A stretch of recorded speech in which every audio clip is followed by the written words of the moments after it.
Friends, आप लोगों का स्वागत है मेरे चैनल अक्षय ऑटोमोबाइल्स में। आज हम बात करने जा रहे हैं सुजुकी एक्सेस 125 के बारे में, जिसमें मैं आपको ऑनरशिप रिव्यू तो दूंगा ही दूंगा, साथ ही साथ आपको एक कंपेयर भी करके दिखाऊंगा छोटा सा, और 2020 का जो अपडेट फीचर्स आए हैं वो भी मैं आपको बताऊंगा कि क्या क्या नए नए फीचर्स आए हैं। चलिए आपको मैं अपनी स्कूटी दिखाता हूँ। यह अब आप देख रहे हैं 2018 मॉडल है। ये 2 ईयर्स हो चुके हैं इसे, और ये 10,000 चल चुकी है 2 ईयर्स में। अब मैं बता दूं तो मैंने ये क्यों ली, क्योंकि जब हमने लेनी थी एक ये सुजुकी एक्सेस और टीवीएस जुपिटर, यामा फसीनो मैंने एक ऑप्शन में रखी थी, वो भी अपने ब्रदर के फ्रेंड के सजेशन में रखी थी कि उन्होंने सजेस्ट किया था फसीनो। ये तीन रखी थी। जब ये तीनों मैंने चलाई, फसीनो की मुझे परफॉर्मेंस बिल्कुल अच्छी नहीं लगी थी, जो 113 सीसी वाली थी। अब वाली जो है 125 सीसी वाली, उसकी मुझे परफॉर्मेंस पता नहीं है, लेकिन जो 113 सीसी वाली थी उसकी मुझे परफॉर्मेंस बिल्कुल अच्छी नहीं लगी। और जो जुपिटर है, अगर मुझे सिटी के लिए लेनी होती तो मैं उसे ले लेता, लेकिन मुझे सिटी प्लस हाईवे के लिए चाहिए थी, इसलिए मैंने उसे नहीं, क्योंकि इसका जो हैंडल था वो बहुत ही लाइट वेट था। तो मेरा मानना है कि हैंडल जो होता है वो एकदम बैलेंस होना चाहिए, ना ज़्यादा लाइट भी नहीं, ज़्यादा हैवी भी नहीं कि आपको सिटी में दिक्कत होगी ज़्यादा हैवी है, क्या ज़्यादा लाइट है तो आपको हाईवे में दिक्कत होगी, आपको कुछ लगेगा ही नहीं, कॉन्फिडेंस ही नहीं आएगा।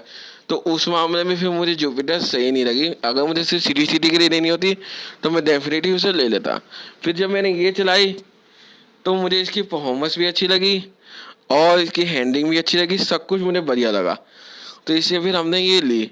अब 2 साल में मैंने, मेरे भाई, मेरे फादर, हम चारों ही मिल के कभी कभी चलाते हैं ऐसे, तो ये हमें कोई दिक्कत नहीं दे रही। मतलब परफॉर्मेंस बढ़िया है, हैंडलिंग बढ़िया है। माइलेज में कहूँ तो 45 से प्लस ही दे रही है। वैसे तो हमने 54 नहीं करा, लेकिन मैं एक जब फिगर दूँ तो आपको तो 45 से अबव भी दे रही है, तो उसमें मुझे कोई ऐसी दिक्कत लगी नहीं। और माइनस पॉइंट अगर मैं इसका बताऊं तो सिर्फ उनके लिए है जो पहली बार के दूसरी बार हाईवे पे लेके जा रहे हैं, जो नए नए सीखे हैं, उनके लिए है कि भाई इसका जो वेट है वो बहुत लाइट है स्कूटी का।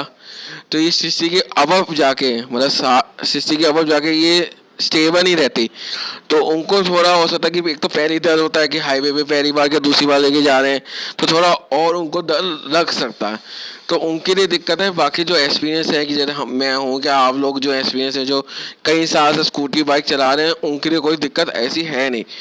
अब आपको मैं एक दिखाता हूँ इसका छोटा सा कंपेयर। आइए, तो ये आप देख रहे हैं कि ये मेरे पास है एक्टिवा और मेस्ट्रो, इन दोनों से मैं कंपेयर करवाऊँ। और आप लोग सोच रहे होंगे कि मैं कंपेयर क्यों करवाऊँ। इसके दो रीज़न हैं। पहला रीज़न है कि मैंने कई यूट्यूब वीडियोस देखी हैं जिसमें एक्टिवा और मेस्ट्रो का अगर रिव्यू कोई दे रहा होता है, जो बड़े बड़े यूट्यूबर्स हैं, तो उसके कमेंट्स में लिखा होता है कि भाई मैं एक्टिवा 6G और एक्सेस 125 के बीच में कंफ्यूज हूँ, क्या मेस्ट्रो 110 सीसी और इसमें एक्सेस में कंफ्यूज हूँ, तो मैं कौन सी लूँ, तो वो पूछते हैं कमेंट्स में।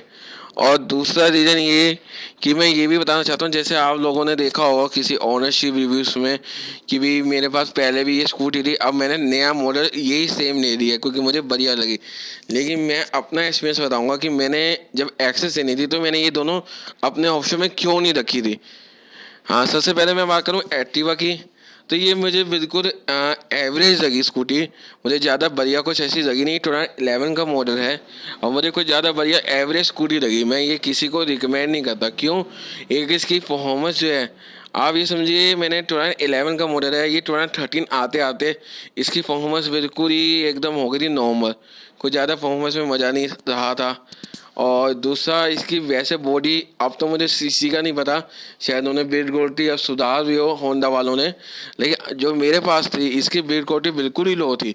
मतलब मेरे साथ एक्सीडेंट्स हुए हैं तो मुझे कुछ चोट लगती थी, लेकिन इसकी बॉडी इतनी कमज़ोर थी कि काफ़ी खर्चा आ जाता था मेरा। अगर नेक्स्ट डे अगर मैकेनिक पे लेके जाता था तो काफ़ी खर्चा इसमें आ जाता था।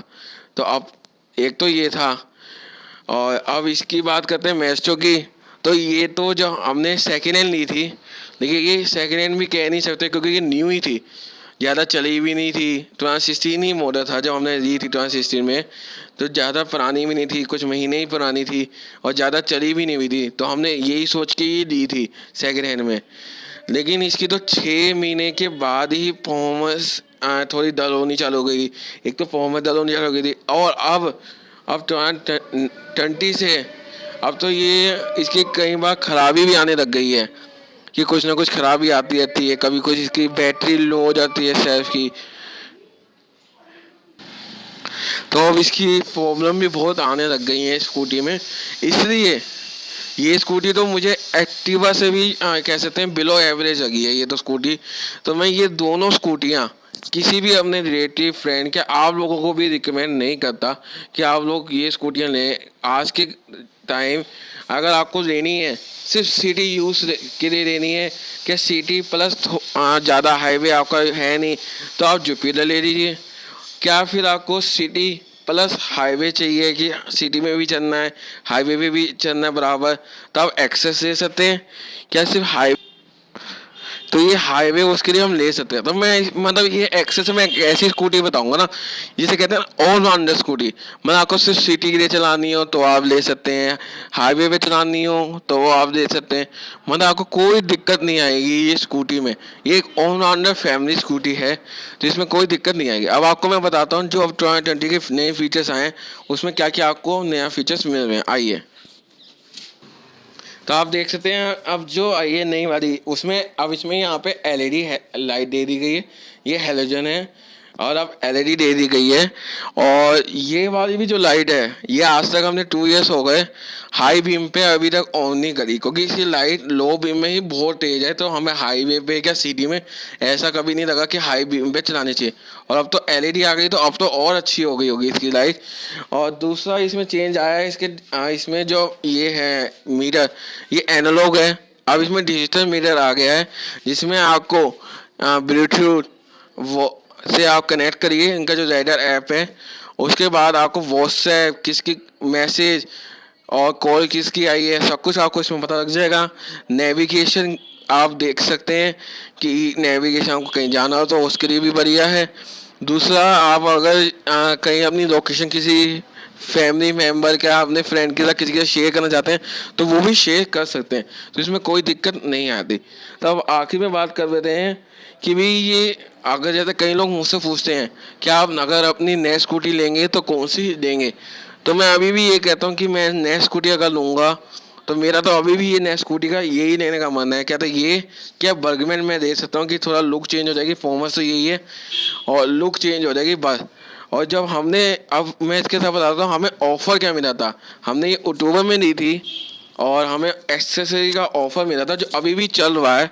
अब ये दोबारा इन्होंने अब दिवाली की उसमें ऑफ़र निकाला नवरात्रि दिवाली का, जिसमें हमें एक ये इसके साथ फ्री मिला था। एक ये आगे का हमें फ्री मिला था सीट कवर, और जो ये मिरर है ये ब्लैक आता है, ये कोई स्पेशल भी ये नहीं है, ये ब्लैक आता है। देखिए हमने क्रोम वाला लिया था क्योंकि ज़्यादा अच्छा लग रहा था और हमें थोड़ा ऑफर में मिल रहा था तो हमने कहा ये ज़्यादा अच्छा लग रहा है। और ये हमें ऑन रोड पड़ी थी उस टाइम, ये 74,000 की पड़ी थी, अराउंड 74,000 ही पड़ी थी। ये डिस वेरिएंट है ये। अब तो इसका प्राइस बढ़ गया, इसका प्राइस हो गया 69,000 से लेकर 79,000 जो नया वाला वेरिएंट आया। तो इसी के साथ आज की वीडियो ख़त्म करते हैं।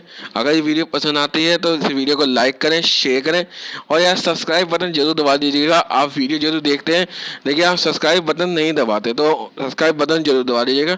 Thank you, bye bye.